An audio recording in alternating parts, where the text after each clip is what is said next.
welcome to some yin. We're gonna start lying down now. I'm gonna do a butterfly pose with some support under my legs, but that's gonna be it for tonight. But if you wanna do one of the positions where you sort of put a pillow underneath your upper back, or you want something under your head or anything like that, you can certainly do that. I'm gonna go real simple. Okay. So I know I'm gonna want a little support, so the blanket rolled up works just right. If that doesn't work for you, like a pillow under each knee or a block under each knee might be better. Oh. Okay. Now, I am just gonna try to center myself here. So I'm just getting my shoulder blades kind of tucked in so that they're not like lifted up too high or squishing together too much, like just like they would be if I were in mountain pose. And then I'm gonna decide whether I like my arms a little closer or a little farther out. Usually for me, farther feels more comfortable, but you could definitely experiment. I'm trying to get my shoulder to just relax as best I can here on the floor. And then if I want a little more sensation, I could bring my feet in closer to my hips. And for me, if I take the feet a little farther out, it softens the pose. It could be the opposite for you. Everybody's hips are a little different. And some people will find that the opposite of what I just said is true for them. So experiment for yourself. Add as much support as you think is good.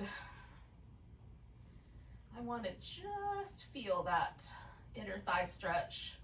And if it gets a little softer, then I could kind of press this blanket further down and give myself a little more room. So once the body is settled in, then the practice is all meditation. So it's about staying present right here with the pose, with the next breath that's coming along. And I'm finding that mindfulness and meditation is so valuable to me right now, because it gives me a little kind of peaceful hangout to be in. Because right this minute, nothing crazy is happening, right? I'm surrounded, I'm hanging out with you guys. I'm in a fairly comfortable environment. I'm just doing some yoga. That's pretty nice.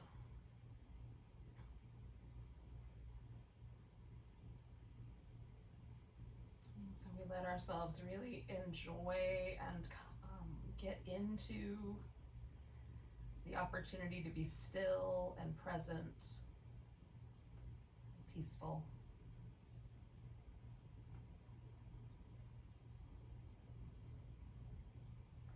Within the context of this pose.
We're going to stay for about another another 5 or 6 breaths here.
Now I'm just laying on the floor, so the only thing I have to deal with is my legs. So I'm just gonna straighten them out real slow.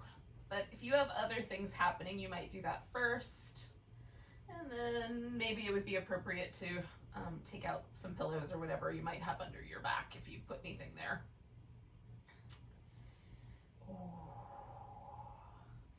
Now, sometimes with yin poses, I like a little bit of movement right away, and sometimes with yin poses, I need to be still for a second and then move. So sort of let yourself be guided by what feels best to you. I wouldn't suggest really big dramatic movement right away. Like start small and then sort of work up to a bigger movement pattern.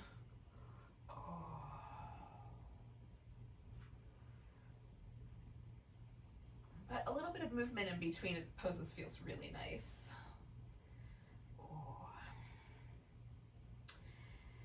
Now we're gonna do a kind of reclining, it could be like a lunge, it could look like a reclining pigeon pose. It's got those kinds of flavors to it. Now you can leave your hips right on the floor. If when you stretch one leg out and bring the other leg in, it feels like there's some stretchy stuff happening right here through the front of your hip or on the top of your thigh. That's really kind of what we're after. There might be some outer hip stuff as well that comes up while we're holding the pose, but we're kind of after a hip flexor release. So generally speaking for me, my right side, I almost need no extra because it's tight enough that just the leg outstretched is enough. But on the left side, it's a little bit looser. So what I'm gonna do is I'm gonna take my blanket and fold it so that I get like, I don't know, maybe an inch or an inch and a half worth of height here. I think I'm gonna fold this into thirds. And then that will give me like just enough support under my hip that there'll be a little bit of room for the front of my hip to extend a notch more. Now you might need more, like a block might be better underneath your low back or something along that line. So I just want my pelvis elevated and I'm sort of trying to find like what feels reasonably comfortable. So that feels pretty good. If my low back starts to complain about that, then I might adjust this as I go along. So we're gonna start out with one leg straight and one leg brought in. And you can use a yoga strap to hold onto the leg if that's useful. I'm gonna use it for the second pose in this sequence. But you can also hold it with your hands. Now, this is more the pigeon, where my leg is rotated out, my foot's kind of brought over here toward the left. I feel that a lot more in this kind of outer hip. And then the other option might be more like a lunge or like a half happy baby. And I'm gonna let that left leg kind of stretch out. So I'm probably gonna do a little bit of both of these. I'm gonna start with the pigeon. Now the tricky part is if you pull the lower leg bones sort of out of alignment with the thigh bone, it can be a little tricky for the knee. So just trying to keep those bones lined up together. And I find flexing my foot and keeping my toes pointing kind of the same direction as my kneecap helps. So I can really concentrate on that outer hip without causing trouble for myself in other ways. Hopefully that makes sense. Oh. again, like if reaching in here and holding onto the leg is tricky, you can use a strap or something else to help create that. Now my left leg is kind of getting a little looser, so every now and then I'm just kind of reaching that leg out and putting it back down, just as it's starting to find its level here.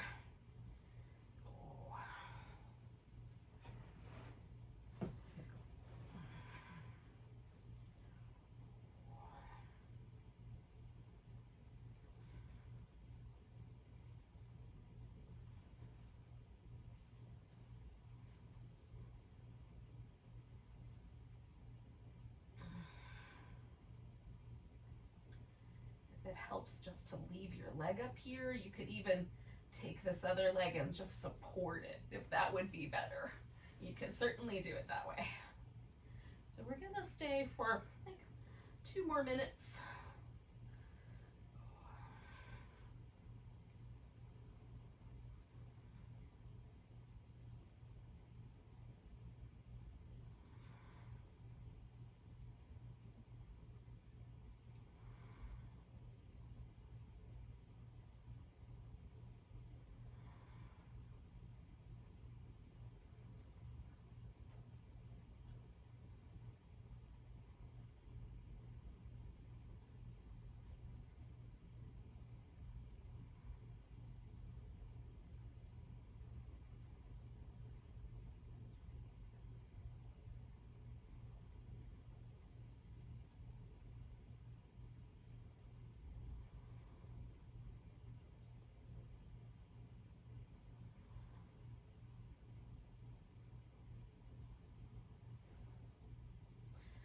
So we're in our last minute here. So what I'm gonna do after I'm done here is this leg that I'm holding onto is gonna go over to the floor, foot on the floor, knee in the air, and then the other leg I'm gonna bring around behind me and hold onto that foot. Now I'm gonna use the strap to hold onto the foot.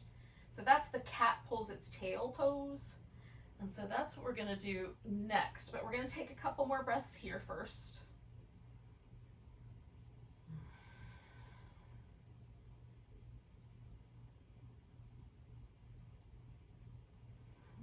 Take a nice big breath, and then I'm gonna let this leg go, drop it over to the side. Now I'm gonna scoop my blanket out from under me, and I've got to lasso my foot, so I'll do that first.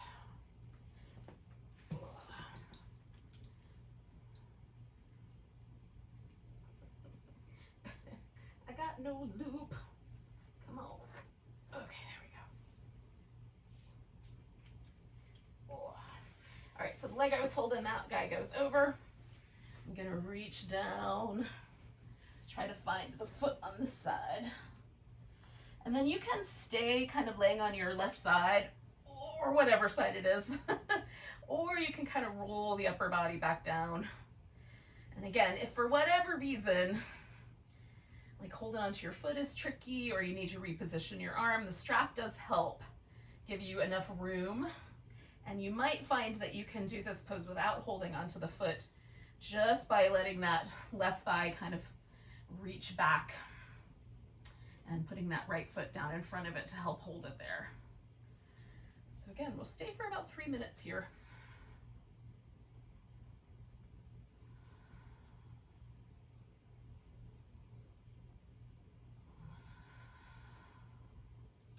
Now that I'm in the pose, I just try to relax as best I can, sort of try to let every muscle soften.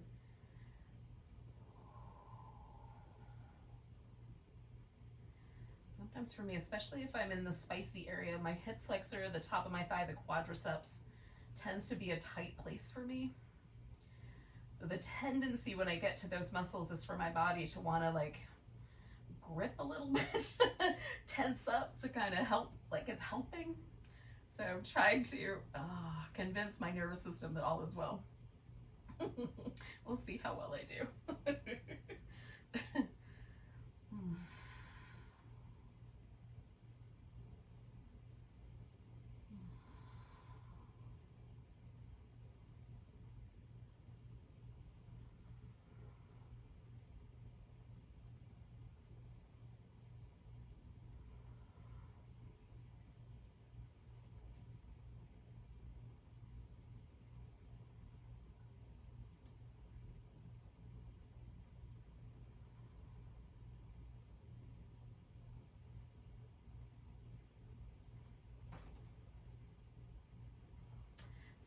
for about another minute, yogis.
So I'm gonna do one more breath.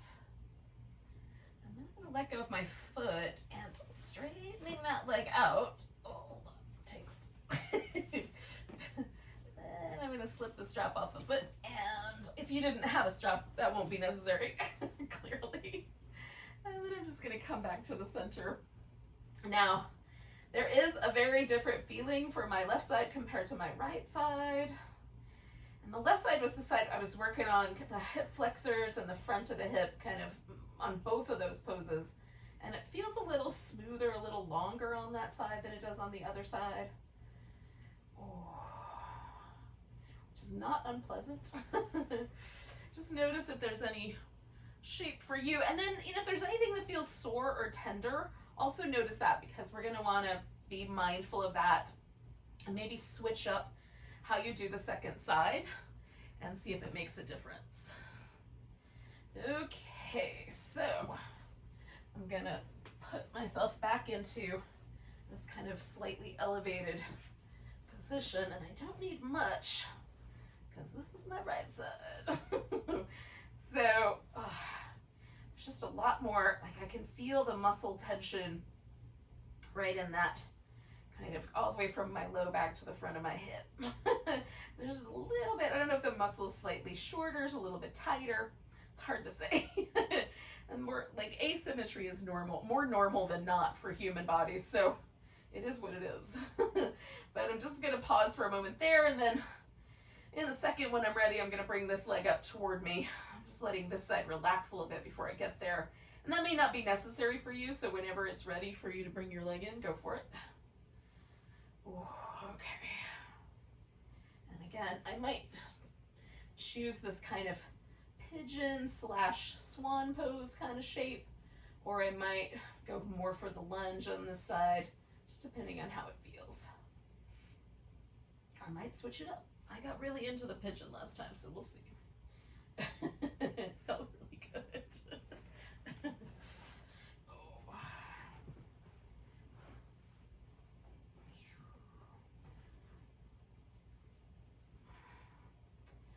Using a pillow as a little bit of an armrest. I have short arms. My elbow won't touch the ground and hold my leg at the same time. Oh goodness, genetics are funny. My mom comes from a family of really tall Scandinavian people, so my mom is like 5'9", and her sisters are 5'10". I think she's got one sister who's almost 6 feet tall. Her brothers were 6'9" and 6'5". I think 2 brothers were 6'5", and so she comes from a land of really tall people. My father's family, on the other hand, are little tiny Welsh people. So it's a fun combination. I got like this thigh bone is like from my mom's family, and everything else is from the other side. That's wild. But in any case, whatever your genetics are, you're gonna experience poses a little differently, or with slightly different variations. We're gonna stay for about another minute here, yogis. So modify as needed. So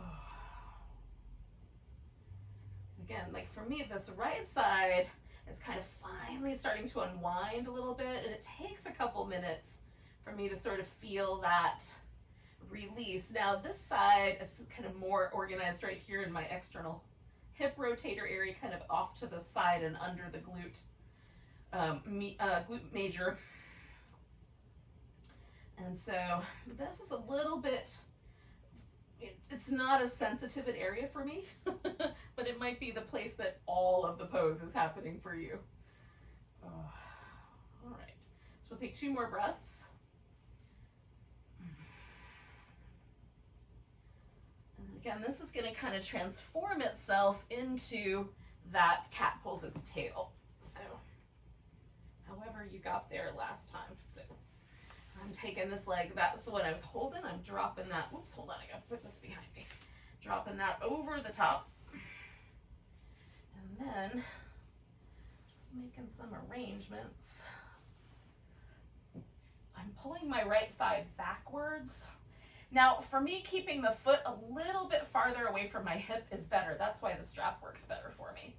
But for some folks, having the foot really close to the buttock gives you the better stretch on the top of your thigh. So you want to choose the one that's right for you, whatever that may be. And then, try to hang out with the pose. We're going to stay again for about 3 minutes here. And again, you could lay all the way on your side. You don't have to do this little kind of strange twist about that I've got going on. I like the twist about, but it's not for everyone.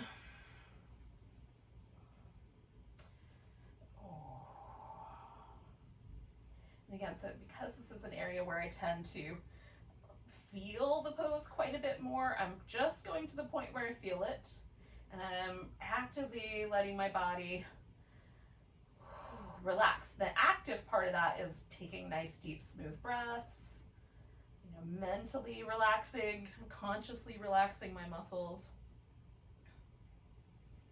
It's funny to say active relax, but there is a sort of action that happens to it.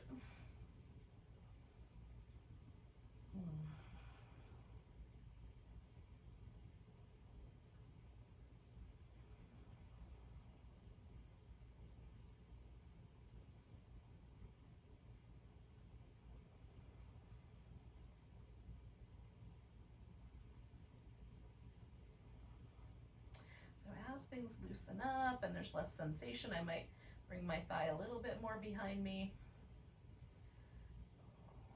or even potentially draw my foot in closer, just depending on how it feels. And again, you're working with your arrangement, the various relationships between the joints and positioning of your bones to get it just right for you.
We're going to take a nice big breath, and then I'm letting go of my foot, and again, I'm going to straighten out my leg and then roll onto my back.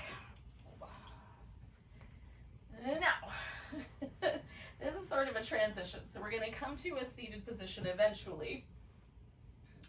But you may want to take a few moments here, or even in some other kinds of movement patterns, like some kneeling cat positions, you know, a little up and down with the back and movement in the hips and stuff. You may want to do a little downward dog. You may want to just hang out for a moment and just experience the kind of slightly closer to even sensation of having done both sides, that sort of thing.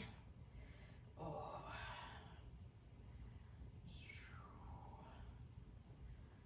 And then when you're ready, join me in a seated position. We'll take like a minute or so for that transition.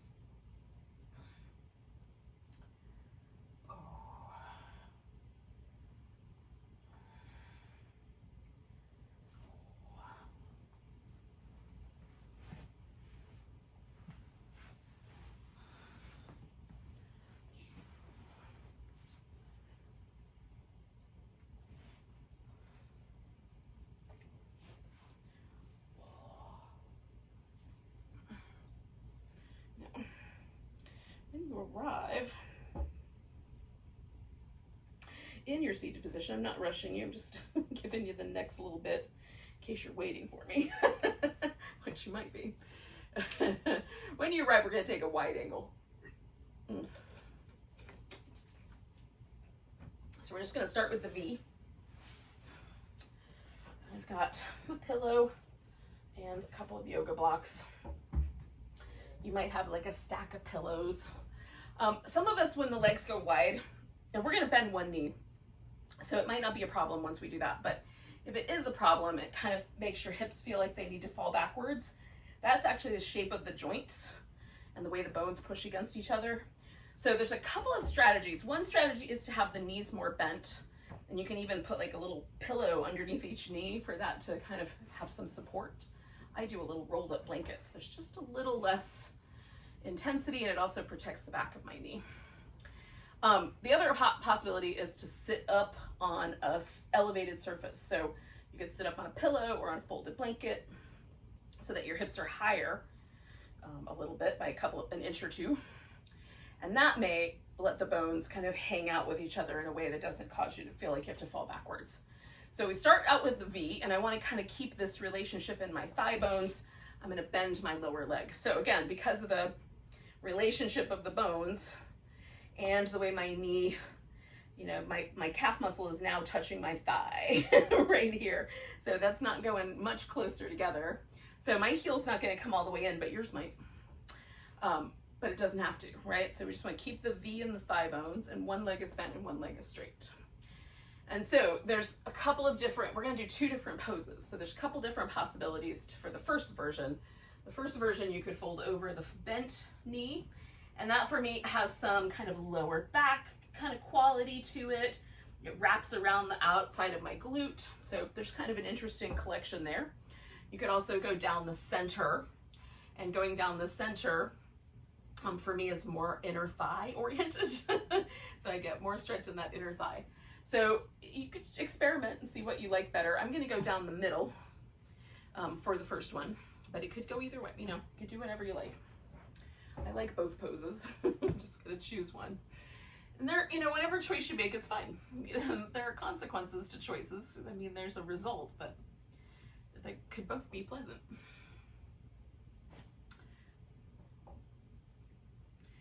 So, settling in. Now we're going to stay with each of these poses. So we're going to do the two poses with the one side, and then we'll do two poses with the other side, kind of like what we did before, but seated. So we're going to do 4 minutes for each of these poses. Or right about that much anyway.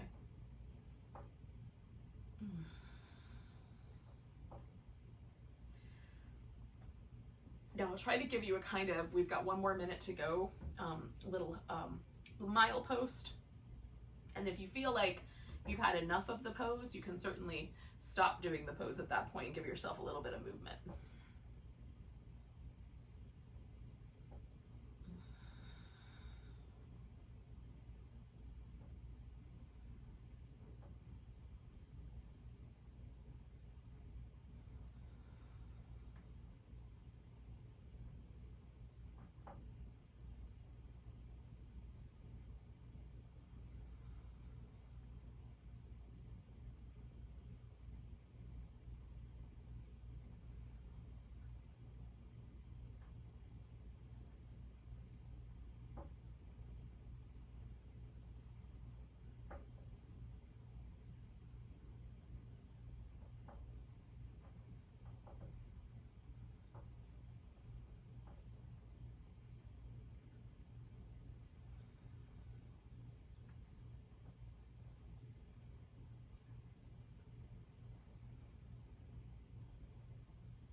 out there, yogis.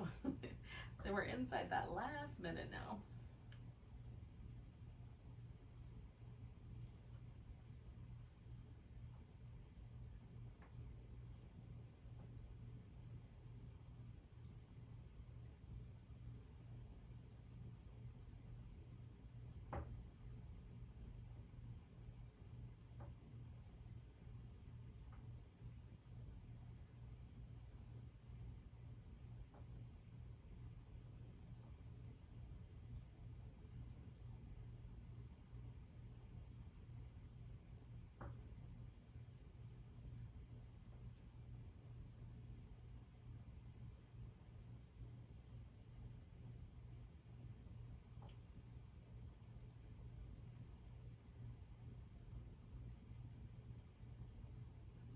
Do 2 more breaths.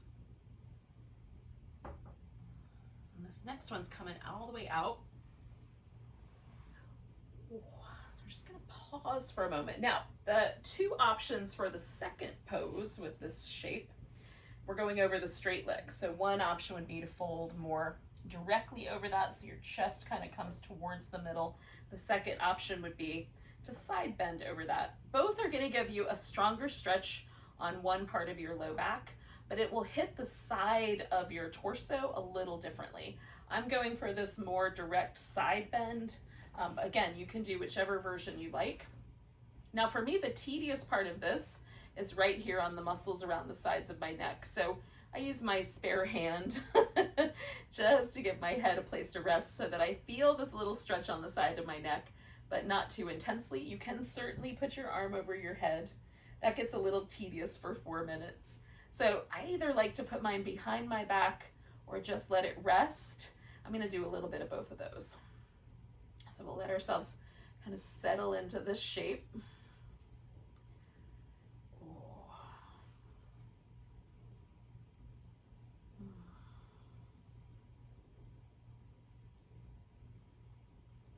Now for me, this little area right here in this lower part of the back, especially really close to the spine, there's a little muscle right there that can be really sensitive to this sort of shape. So just go to the point where you feel that stretch. Definitely don't try to push yourself to go farther. So keep that muscle happy. It's one of those muscles that's super tiny, but it will make your life miserable if you overdo it. There's a few of those in the body, like the tiniest muscles on the entire thing are the ones with the most power. It's ridiculous.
We're halfway, y'all. So I'm just letting my head go a little bit farther over because the muscles on the side of my neck had softened up enough to invite a tiny bit more sensation there. This, on the other hand, is inviting no more sensation. Like, it's just right where it is. Every time I take a breath, I can feel the edge of that. So I know it's not time to change. So that's kind of the little signpost for me are, if I take a big breath, does the pose get a little more intense? And when the answer becomes no, then it might be like time to invite myself in a little deeper. If the pose always stays like slightly spicy at the top of an inhale, then I definitely don't add on to it.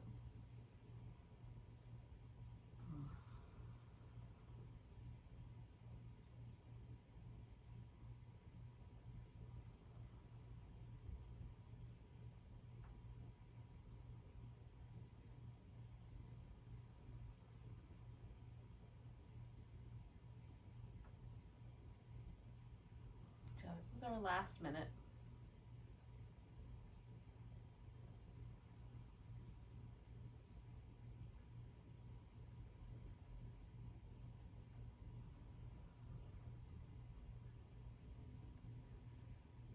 Now, the trickiest part of this pose for me is coming out of it really nicely. So we're not ready to come out just yet, but just some thoughts about that. So generally speaking, I find that if I take a really, really big breath and I sort of fill up my rib cage, so my ribs expand really far out, as far as I can get my ribs to open, that will help kind of protect my spine. It sort of creates a little structure for the spine to move on. So that's generally when I come out of these kinds of poses where I've had my spine in a position for a long time, I find that helpful. So that's the way I'm going to come out. So nice big breath, and I'm going to keep the structure here up for my head. And then I'm coming out of there. And then kind of let the breath go. I'm going to change my legs real quick. And this, I still feel like I'm leaning sideways, so I'm not going anywhere just yet. I'm just going to pause for a little bit. And usually it takes about 30 to 45 seconds for the fluid in my discs to like redistribute in my spinal column. So it feels more normal. It's already starting right now, so a couple more breaths and we'll be good. I'm just doing a little pivoting in my hip socket right there. Just release any tension from that area. Now my left side of my neck is normally a little bit like less troubled than the right side. So I know when I'm doing the second side, this might be a little bit more tricky. So just, make sure I have all my props, and I may choose some slightly different options. Okay. Now, when you're ready, and you don't have to start just now, but when you're ready, we're going to take the legs back out into this V. And now the other leg for me is bent, right? So left leg is straight, right leg is bent. It was backwards the last time. And again, I'm going to do the same two poses. So I'm just going down the middle to start with, and then we'll get to the other pose in a bit. So when you're ready, you'll take yourself into the other side.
So we're doing kind of front body, back body focus tonight.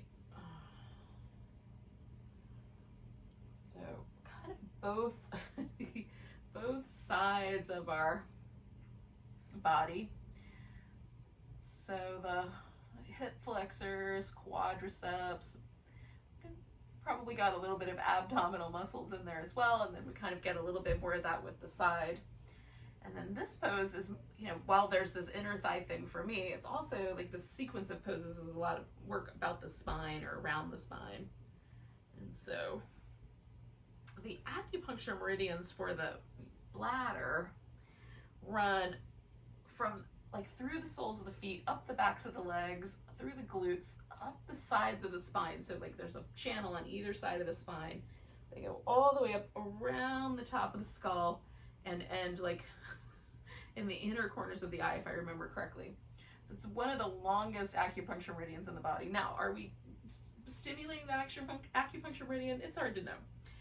Acupuncture meridians, the modern theory is that they lie in the superficial fascia. So they lie in the layer of fascia that lives between the skin and the top of the muscle, okay? so that the little acupuncture needles go into that superficial fascia, and then they kind of twist them. So the twisting of the little acupuncture needles sort of pulls on the fascia fibers, and that's the theory, is that then stimulates a kind of response. The nervous system is all entwined in the fascia, and so it somehow stimulates a nervous system response.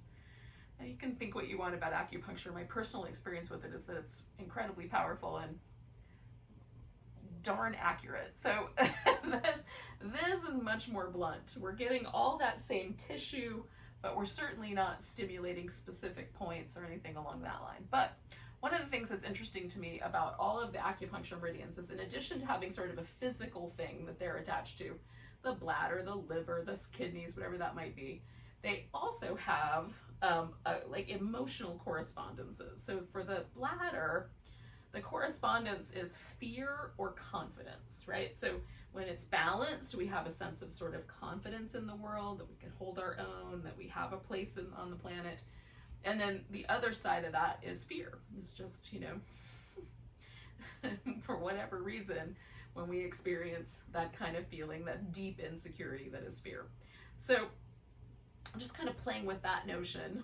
We got 1 minute left where we're inside that last minute. It might not be quite a full minute.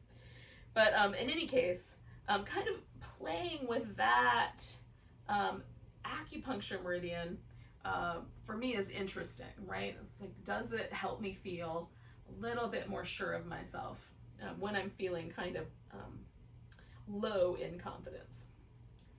And I don't know yet, but I'm trying it out. All right, yogis, so we're gonna come out of here with a nice big breath. And then again, we're going into whatever version you did before of the side bending, whether you kind of turn towards your leg or you really bent to the side is up to you. That would be the one thing that you made a choice about. Oh. Now this side on my body is slightly different than the other side. Now, my vertebrae, like right in the center here of my lumbar spine, the last little vertebrae, they have these little things that stick out the side, little spinious processes. And on this side, that spinious process lives much closer to the top of my hip bone than on the other side. I do not have as much room. So when I start to stretch this side, I really feel it right there. And it's right in next to my spine, just right at the point where my hip and my lumbar spine meet. So I'm just trying to feel that little area out. There's other muscles in that area, but that for me is a really tight spot. And again, this area right there, right up against the spine, there's about a muscle that's, maybe a couple of inches or so away from the center of the spine. That area can be really, really sensitive, so be kind. And then the side of the neck can be really sensitive. If there's any numbness or tingling that happens in your shoulder, definitely back off in some way. Or even in your fingertips or your arm, anything in that area.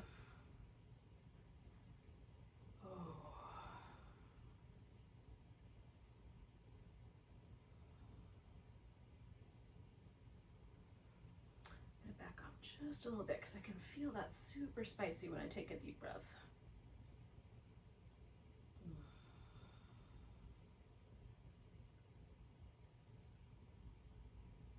So again, we're kind of coaxing the body into a little more space.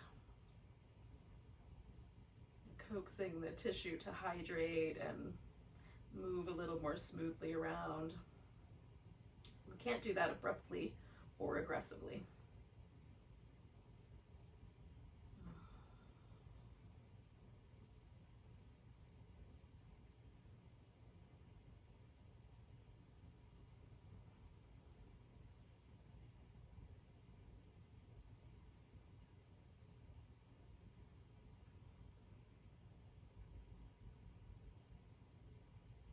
Generally speaking, human bodies do not respond pleasantly to aggression in any form.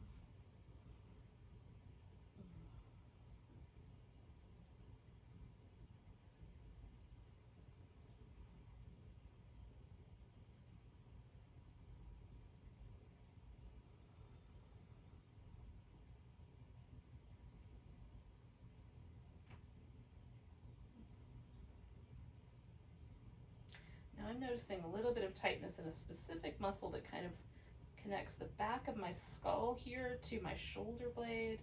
So I've turned my head so that it's like my nose kind of points a little more down, just so that I can kind of find that muscle. And again, I'm being super careful, super sweet to that muscle, just giving it a little more of my focus.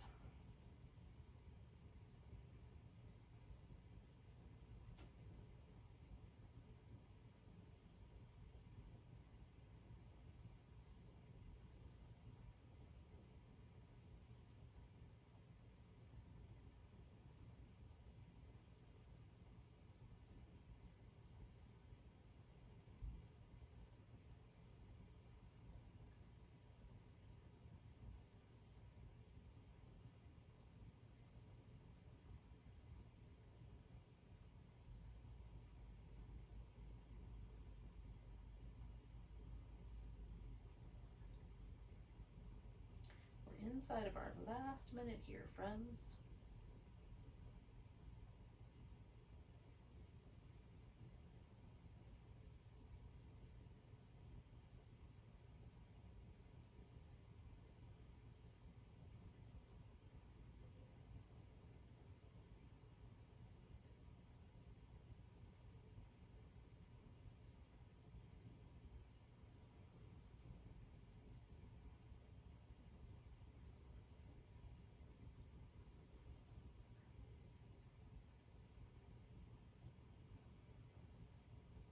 Two more breaths.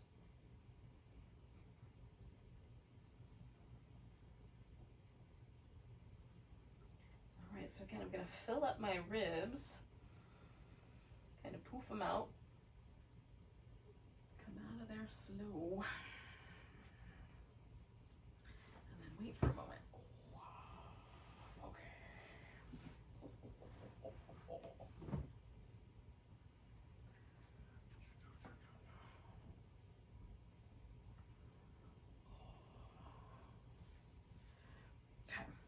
Transition right away, but eventually. So what we're going to do as a kind of sort of circling back around is some kind of an inversion. Now the one that I'm going to do for myself is a supported bridge pose, because that takes me back to a kind of front body stretch with a little bit of a back bend too. So I'm going to use a pillow for that. But you could also use a yoga block or a folded blanket. In an alternate world, if that one's not your jam, you could do a cobra or a sphinx. That would, again, be kind of a front body oriented stretch, even though you're laying on your belly. And then an alternate might be to do like some legs up the wall or legs thrown up over the couch or whatever piece of furniture you have in your room, and turn it into an inversion instead. So there's lots of reasons to do inversions. I can think of many. So that's up to you as to how you want to go with that. So I'm going to set it up like we're doing a supported bridge, and then you can do your own thing if you think that's more appropriate. So when I do supported bridge, I like to have a little bit of support under my upper back so that there's a little bit softer. So I'm going to take my blanket and fold it so that it's wide enough to cover both my shoulders. I'm putting the folded edge of the blanket where my neck is going to go. So I'm going to put my head, I'm going to kind of line the top of my shoulders up sort of close, maybe 2 inches or so away from this edge, so that my head sort of rests over here on the floor, and there's this little tiny ridge of support for my neck. So the other end I'm going to smooth out as best I can. And I do recommend smoothing the blanket. It's much more comfortable. It's sort of like that story, The Princess and the Pea, where you know she's a real princess because when she lays in the bed with the lentil inside of it, she can feel the lentil. That's sort of the thing. Like, you will feel every wrinkle. You are a princess in this scenario. All right, so I'm going to put my pillow here, and I'm going to sit on this end. This is about 4 inches tall. That's going to be where, this is going to kind of wind up, this edge of the pillow is going to wind up kind of where my shoulder blades live. And then the upper part of my back is going to rest on the floor. I may have to fiddle with the adjust the angles and everything, but I think I'm gonna get pretty close. Now, if you're doing this with just a block, then the block is going right underneath your hips so that your pelvis is supported. Okay, so I just wiggle back. Now I've got my shoulders like an inch or so away from the blanket, my head. There's this little ridge of blanket for my neck. I don't want my neck to feel like it's being pushed up against.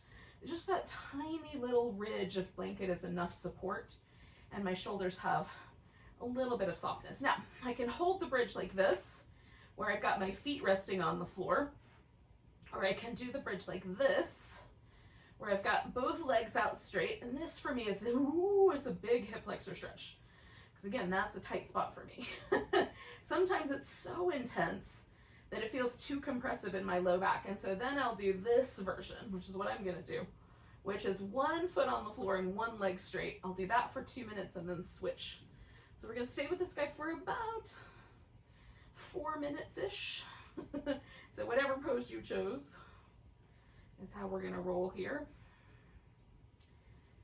And just trying to get a gauge on the the time.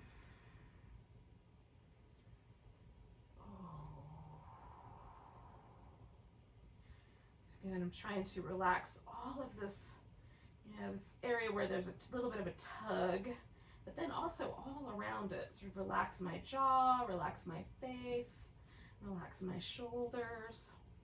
So try to get a nice sense of everything sort of letting go.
I'm gonna switch which leg is straight.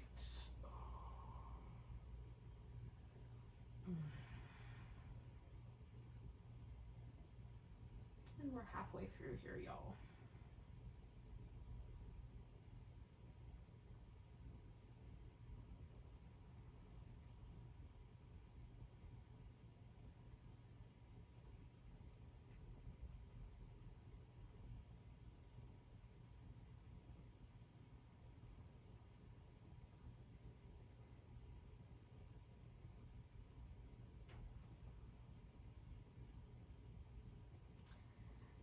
Acupuncture meridians that lie on the front side of the body are the stomach and the spleen.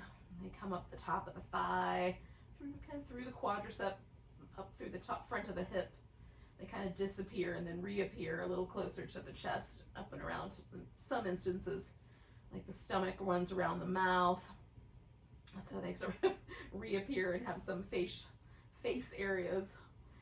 Stomach and spleen are more kind of related to how we support ourselves and how we nurture ourselves in terms of the sort of more emotional component of that. So it kind of goes along with that other side, this notion of fear and confidence, a belief in ourselves, this kind of notion of how we care for ourselves as well. So hopefully that ties together well for you. At times when things are really kind of seemingly out of control in the world, it's nice to have just a kind of sense of like, I can come home to myself and maybe engender those qualities of confidence and support through my practice. All right, friends. So we're going to do about 4 more breaths here.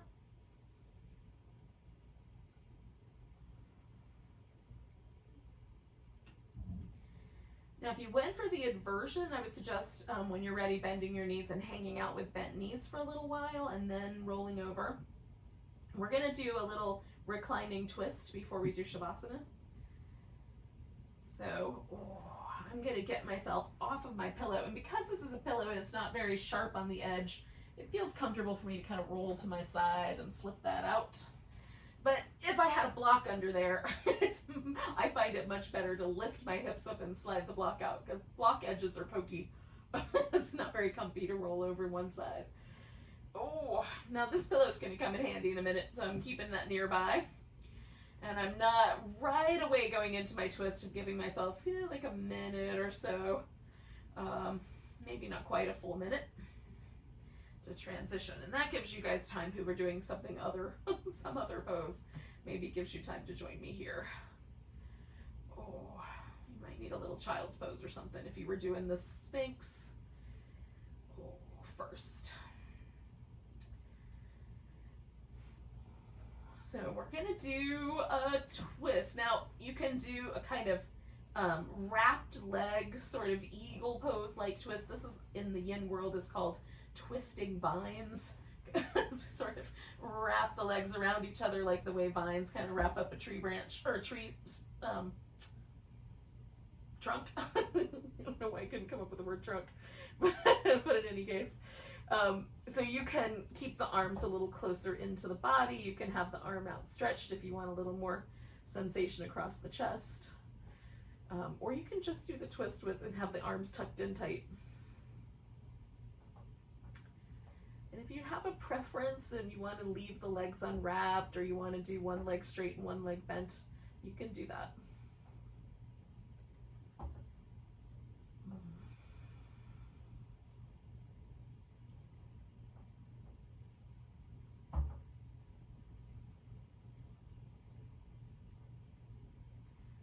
Again, now that I'm here, I'm trying to just let myself completely inhabit this shape, get really heavy, like wet sand. Just let myself pour into this, into this pose.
I'm going to stay for one more minute.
So I'm going to take a big breath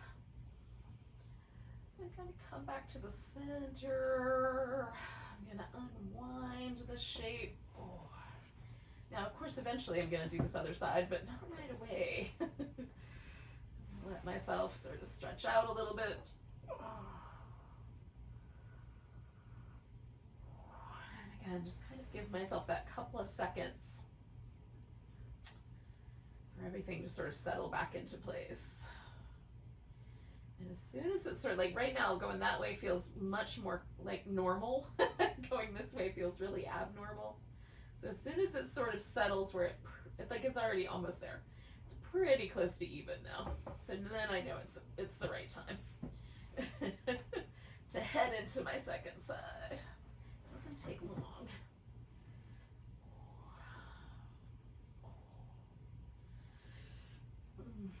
All right, yogis. So we'll hang out here for about 3 minutes or so.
Just have a wee bit longer here, yogis.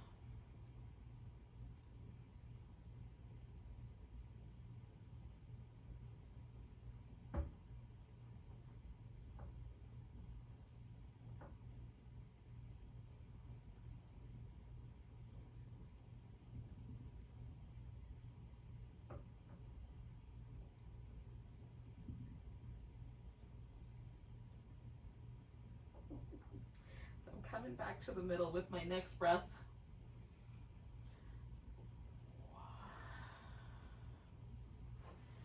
And I'm going to put this pillow underneath my legs. So if it helps your back to have a little pillow under your legs, definitely do that. I've got to back up just a little bit. Don't have enough room. Okay.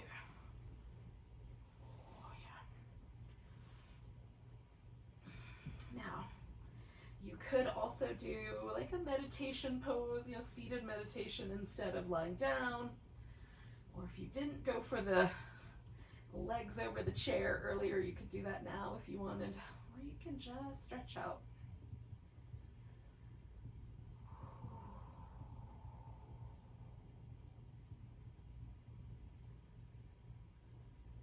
more pose to be present.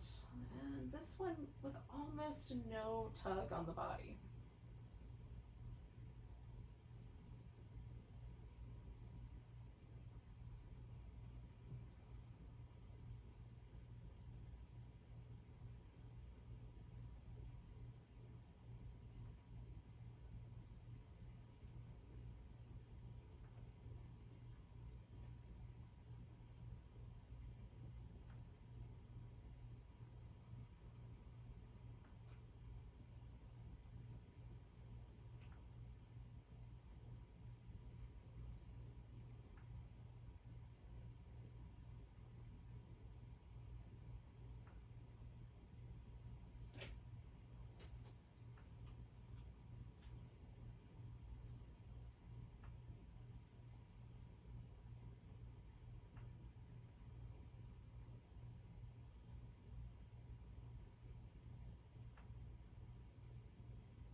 Without moving yet, yogis, just notice your breath.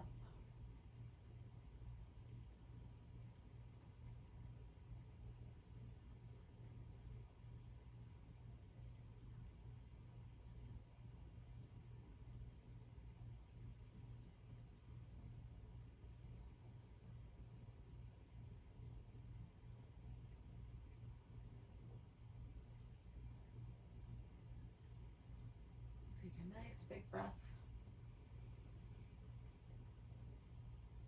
Let it go with a sigh. As you're ready, you can start to wiggle and stretch and move around.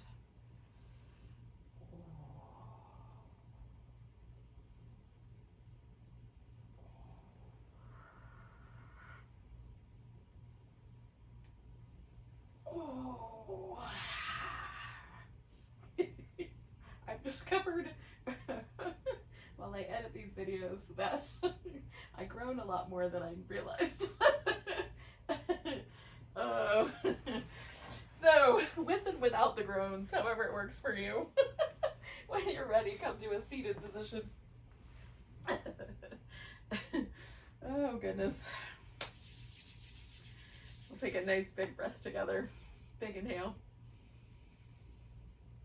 And a deep sigh. Namaste, yogis.